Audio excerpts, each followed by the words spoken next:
ನೇಪಾಳದ ಕಠ್ಮಂಡುವಿನ ಭಾಗದಲ್ಲಿ ವಿಮಾನ ಪತನವಾಗಿದ್ದು 19 ಮಂದಿ ಪ್ರಯಾಣ ಬೆಳೆಸಿದ್ದ ವಿಮಾನ ಪತನಗೊಂಡಿದೆ. ಈವರೆಗೂ 13 ಮಂದಿಯ ಮೃತದೇಹ ಪತ್ತೆಯಾಗಿದೆ. ಬಟ್ ಗಮನಿಸಬೇಕಾಗಿರುವಂತಹ ವಿಚಾರ 19 ಜನ ಪ್ರಯಾಣಿಕರು ಪ್ರಯಾಣ ಬೆಳೆಸಿದ್ರು. ವಿಮಾನ ಪತನದ ಎಕ್ಸ್ಕ್ಲೂಸಿವ್ ದೃಶ್ಯ ಹೇಗೆ ಗೊತ್ತಾ? ಒಳಗಡೆ ಪ್ರಯಾಣಿಕರು ಈ ವಿಮಾನ ಪತನ ಆಗುವ ಸಂದರ್ಭದಲ್ಲೇ ಫೇಸ್ಬುಕ್ ಲೈವ್ ಮಾಡ್ತಾ ಇದ್ರಂತೆ. ಅದೇ ಸಂದರ್ಭದಲ್ಲಿ ವಿಮಾನ ಪತನವಾಗಿದೆ ಅನ್ನೋದ್ರ ಡೀಟೇಲ್ ಸಿಗ್ತಾ ಇದೆ. ದೃಶ್ಯ ನಾವು ಗಮನಿಸ್ತಾ ಇದ್ದೀವಿ. ನೇಪಾಳದ ಕಠ್ಮಂಡುವಿನಲ್ಲಿ ವಿಮಾನ ಪತನವಾಗಿದ್ದು ಅತ್ಯಂತ ದೊಡ್ಡ ದುರಂತ ಇದು. 19 ಜನ ಪ್ರಯಾಣಿಕರು ಪ್ರಯಾಣ ಬೆಳೆಸಿದ್ರು. 13 ಜನರ ಮೃತದೇಹ ಸದ್ಯ ಸಿಕ್ಕಿದೆ. ತ್ರಿಭುವನ್ ಅಂತಾರಾಷ್ಟ್ರೀಯ ಏರ್ಪೋರ್ಟ್ ನಲ್ಲಿ ದುರಂತ ಸಂಭವಿಸಿದ್ದು. ಟೇಕ್ ಆಫ್ ಆಗ್ತಿದ್ದಾಗ ವಿಮಾನದಲ್ಲಿ ತಾಂತ್ರಿಕ ದೋಷ ಕಾಣಿಸಿಕೊಂಡಿದೆ ಅಂತೆ. ವಿಮಾನದಲ್ಲಿದ್ದ ಎಲ್ಲ 19 ಮಂದಿ ಮೃತಪಟ್ಟಿರುವ ಸಾಧ್ಯತೆ ಅಂತದೊಂದು ಶಂಕೆ ವ್ಯಕ್ತವಾಗ್ತಾ ಇದೆ.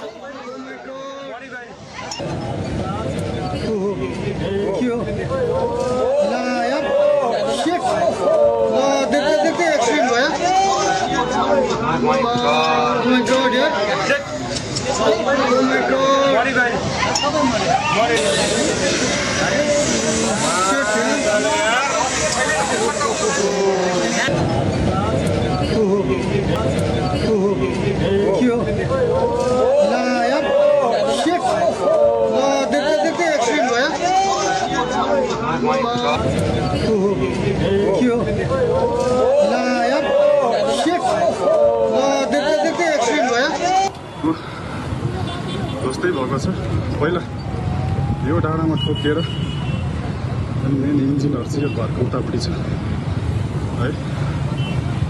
मान्छेको सबहरू त्यो डाँडातिर छ।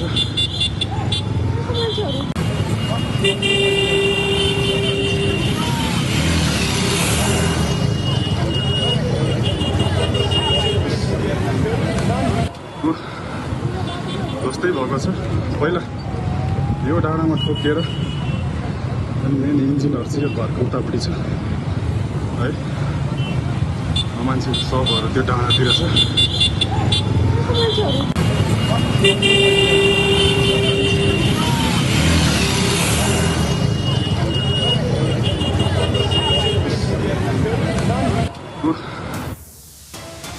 ಮತ್ತೊಂದು ಅಪ್ಡೇಟ್ ಲಭ್ಯವಾಗ್ತಾ ಇದೆ. ವಿಮಾನ ಪತನದ ದೃಶ್ಯ ಮೊಬೈಲ್ ನಲ್ಲಿ ಸೆರೆಯಾಗಿದೆ. ಟೇಕ್ ಆಫ್ ಆಗ್ತಾ ಇದ್ದಂತೆ ನೆಲಕ್ಕೆ ಅಪ್ಪಳಿಸಿ ಬಿಟ್ಟಿದೆ ವಿಮಾನ.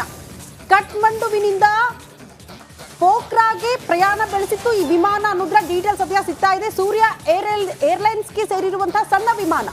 ಸ್ಥಳದಲ್ಲಿ ರಕ್ಷಣಾ ಕಾರ್ಯಾಚರಣೆ ಮುಂದುವರೆದಿದೆ ಅನ್ನೋದ್ರ ಡೀಟೇಲ್ ಸಿಗ್ತಾ ಇದೆ. ಈಗ ತಾನೇ ಮಾಹಿತಿ ಗಮನಿಸ್ತಾ ಇದೆ ಹೇಗಾಗಿರಬಹುದು ಇದು ಕ್ರಾಶ್ ಅಂತ. ಬಟ್ ಇದು ಮೊದಲ ಘಟನೆಯಲ್ಲ. ನೇಪಾಳದಲ್ಲಿ ಈ ಹಿಂದೆಯೂ ಕೂಡ ಈ ರೀತಿ ವಿಮಾನ ಕ್ರಾಶ್ ಆಗಿತ್ತು ಅಂತ. 72 ಮಂದಿ ದುರ್ಮರಣಕ್ಕೀಡಾಗಿದ್ರು ಈ ಹಿಂದೆ. 1 ವರ್ಷ ಆಗಿದೆ. ಆ ಘಟನೆ ಮಾಸುವ ಮುನ್ನವೇ ನೇಪಾಳದಲ್ಲಿ ಮತ್ತೊಂದು ಘಟನೆ. ನೇಪಾಳದ ಕಠ್ಮಂಡುವಿನಲ್ಲಿ ವಿಮಾನ ಟೇಕ್ ಆಫ್ ಆಗ್ತಾ ಇದ್ದಂತಹ ಸಂದರ್ಭದಲ್ಲೇ ಪತನ ಆಗಿದ್ದು 19 ಜನ ಪ್ರಯಾಣಿಕರಿದ್ರು ಅಂತ ಹೇಳಲಾಗ್ತಾ ಇದೆ. ಕಾರಣ ಚಿಕ್ಕ ವಿಮಾನ ಆಗಿತ್ತು ಇದು ಅಂತ. ಹಾಗಾಗಿ 19 ಜನರ ಪೈಕಿ 13 ಜನರ ಮೃತದೇಹವನ್ನ ಹೊರತೆಗೆಯಲಾಗಿದೆ. ಬಟ್ ಉಳಿದವರು ಹೇಗಿದ್ದಾರೆ? ಅವರು ಕೂಡ ಮೃತಪಟ್ಟಿರುವ ಸಾಧ್ಯತೆಗಳೇ ದಟ್ಟವಾಗಿದೆ ಅಂತ ಹೇಳಲಾಗ್ತಾ ಇದೆ. ಅಲ್ಲಿನ ಪರಿಸ್ಥಿತಿಯನ್ನ ಗಮನಿಸಿದಾಗ ಈ ಬಗ್ಗೆ ಮತ್ತಷ್ಟು ಡೀಟೇಲ್ಸ್ ಅನ್ನ ಕೊಡ್ತಾ ಹೋಗ್ತಾರೆ ನಮ್ಮ ಪ್ರತಿನಿಧಿ ನಟೇಶ್ ದೂರವಾಣಿ ಸಂಪರ್ಕದಲ್ಲಿ. ನಟೇಶ್, ಈಗ ತಾನೇ ಮಾಹಿತಿ ಪಡೆದುಕೊಳ್ಳೋ ಸಂದರ್ಭದಲ್ಲಿ 1 ವರ್ಷದ ಹಿಂದಿನ ಘಟನೆ ಕೂಡ ನೇಪಾಳದಲ್ಲಿ 72 ಜನ ಮೃತಪಟ್ಟಿರುವಂತಹ ಘಟನೆ ನೆನಪಾಯಿತು. ಆ ಘಟನೆ ಮಾಸೋ ಮುನ್ನ ಮತ್ತೊಂದು ಘಟನೆಗೆ ನೇಪಾಳ ಸಾಕ್ಷಿಯಾಗಿದೆ ಅಂತ ಡೀಟೇಲ್ಸ್ ಅನ್ನ ಕೊಡ್ತಾ ಹೋಗ್ಬೋದಾ ನಟೇಶ್? ಖಂಡಿತ. ಏನು ನೇಪಾಳದ ಕಠ್ಮಂಡುವಿನಿಂದ ಪೋಖ್ರಾಗೆ ತೆರಳುತ್ತಿದ್ದಂತಹ ವಿಮಾನ ಏನು ಟೇಕ್ ಆಫ್ ಆಗುವಂತಹ ಸಂದರ್ಭದಲ್ಲಿ ರನ್ವೇಯಿಂದ ಸ್ಪೀಡ್ ಆಗಿ ಬಂದಂತಹ ಸಂದರ್ಭ ಏನೆಂದು ಆ ಸಂದರ್ಭದಲ್ಲಿ ಏನು ಬೆಂಕಿ ಹೊತ್ತಿಕೊಂಡಂತಹ ಸಂದರ್ಭ ಏನಾಗಿತ್ತು. ಆ ಸಂದರ್ಭದಲ್ಲಿ ಹೇರ್ ಕ್ರಾಶ್ ಆಗಿರುವಂತಹ ಘಟನೆ ನಡೆದಿರುವಂತದ್ದು. ಇಲ್ಲಿ 19 ಮಂದಿ ಪ್ರಯಾಣಿಕರು, ಅದರಲ್ಲೂ ಬಹಳ ಪ್ರಮುಖವಾಗಿ 19 ಮಂದಿ ಏರ್ಲೈನ್ಸ್ ನ ಏನು ಸ್ಟಾಫ್ ಆಗಿದ್ರು ಎನ್ನುವಂತಹ ಮಾಹಿತಿ ಕೂಡ ಸಿಗ್ತಾ ಇದೆ. ಇವರು ಪ್ರಯಾಣಿಕರಲ್ಲ, ಅಂದ್ರೆ ಇವ್ರು ಯಾರು ಕೂಡ ಪ್ರಯಾಣಿಕರಲ್ಲ, ಆದ್ರೆ ಇವರು ಏರ್ಲೈನ್ ಏನಿದೆ ಏರ್ಲೈನ್. ಓಕೆ, ನಮ್ಮ ಪ್ರತಿನಿಧಿ ನಟೇಶ್ ಮಾಹಿತಿ ಕೊಡ್ತಾ ಇದ್ರು. ನೋಡಿ, ಈಗ ಪತನ ಆಗಿರುವಂತಹ ವಿಮಾನ ದೇಶೀಯ ಶೌರ್ಯ ಏರ್ಲೈನ್ಸ್ಗೆ ಸೇರಿದ್ದು ಅಂತ ಕೂಡ ಹೇಳಲಾಗ್ತಾ ಇದೆ. ಹಿಮಾಲಯ ಗಣರಾಜ್ಯದ ಪ್ರಮುಖ ಪ್ರವಾಸೋದ್ಯಮ ಕೇಂದ್ರವಾಗಿರುವಂತಹ ಪೋಖ್ರಾದ ರೆಸಾರ್ಟ್ ಪಟ್ಟಣಕ್ಕೆ ಹೋಗ್ತಾ ಇತ್ತು ಈ ವಿಮಾನ. ಅಂಥ ಸಂದರ್ಭದಲ್ಲಿ ದುರಂತ ಸಂಭವಿಸಿಬಿಟ್ಟಿದೆ. ಇನ್ನೇನು ಟೇಕ್ ಆಫ್ ಆಗಬೇಕಾಗಿತ್ತು, ಅದೇ ಸಂದರ್ಭದಲ್ಲಿ ಪತನ ಆಗಿದ್ದು. 19 ಜನ ಪ್ರಯಾಣಿಕರಲ್ಲ, ಬದಲಾಗಿವರು ಸಿಬ್ಬಂದಿ ಆಗಿದ್ರ ಅನ್ನುವಂಥ ಅನುಮಾನ.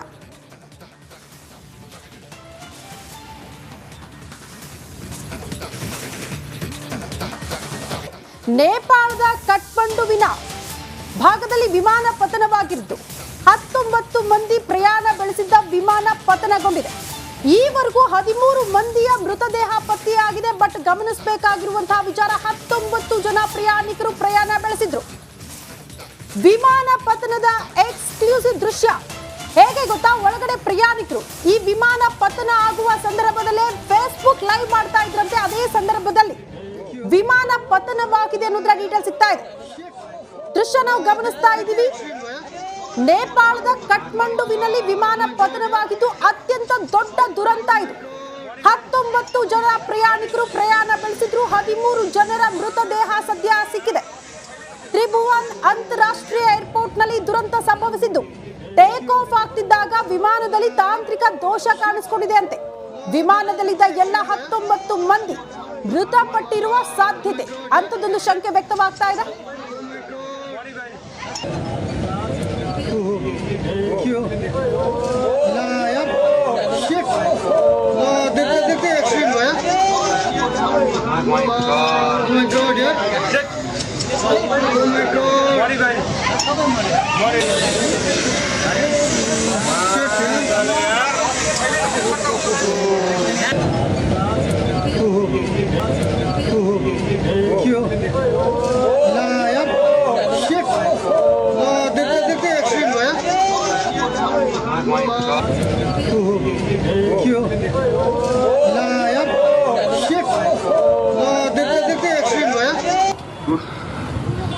जस्तै भएको छ। पहिला यो डाँडामा ठोकिएर अनि मेन इन्जिनहरू चाहिँ यो घरको उतापट्टि छ है। मान्छेको सबहरू त्यो डाँडातिर छ।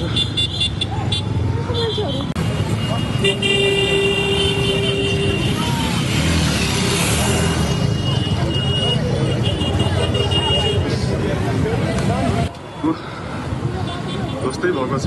पहिला यो डाँडामा ठोकिएर अनि मेन इन्जिनहरू चाहिँ यो घरको उतापट्टि छ है। मान्छेको सबहरू त्यो डाँडातिर छ।